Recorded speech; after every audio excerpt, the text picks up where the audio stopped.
राजा रघुवंशी और सोनम रघुवंशी, मतलब ये केस ऐसा है जिसने दिमाग बिल्कुल हिला दिया है।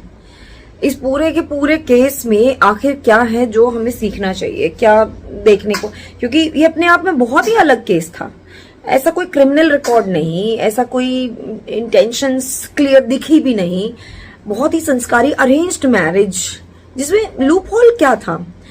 तो देखिए, जो सीखने को मुझे जो समझ में आया वो सबसे बड़ी चीज ये है कि जब आप मैरिज प्रपोजल के लिए आप किसी से मतलब किसी से मिलने जाएं तो ऑल द बॉयज आपके लिए मैं यही सजेस्ट कर सकती हूँ। देखिए, एक्सपर्ट तो मैं भी नहीं और कोई हो भी नहीं सकता, क्योंकि ये हर दिन एक नई तरह की सिचुएशन आती है।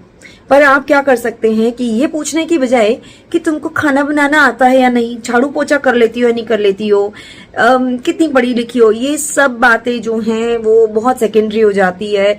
आप प्लीज सबसे पहले उसको आप अकेले में पूछिए या फिर आप फोन पे पूछिए या सबके सामने पूछिए, कैसे भी करके आप ये जरूर जानिए, उसके मन को टटोलिए कि क्या वो किसी को प्रेम तो नहीं करती, क्या वो किसी के लिए कमिटेड तो नहीं है, क्या उसका दिल किसी और की भावनाओं से तो भरा नहीं है, क्योंकि आप वो तीसरे एक विलन की तरह उसको नजर आ रहे होंगे जिसको कि वो बर्दाश्त नहीं कर पा रही होगी।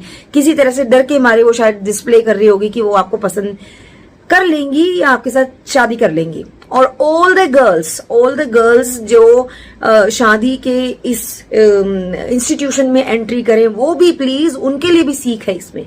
वो ये है कि देखिए, आप किसी और की लाइफ को थ्रेट नहीं कर सकते। और अब सबसे ज्यादा शक की नजर से लड़कियों को देखा जाएगा, ये बात सच है।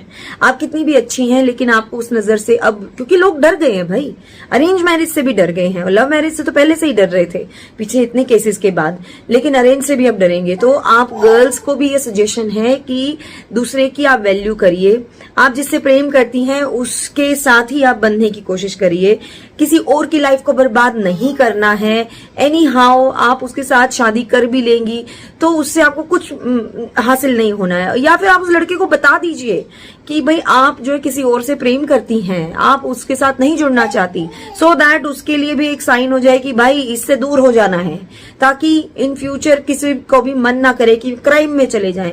और जो आप मैरिज के टाइम एक दूसरे को क्लैरिटी देते हैं चीजों को लेके, जो एक दूसरे से पूछते हैं, उस पर टिके रहिए, किसी के कहने से इधर उधर मत होइए, क्योंकि सब अपने अपने काम में लग जाएंगे भाई।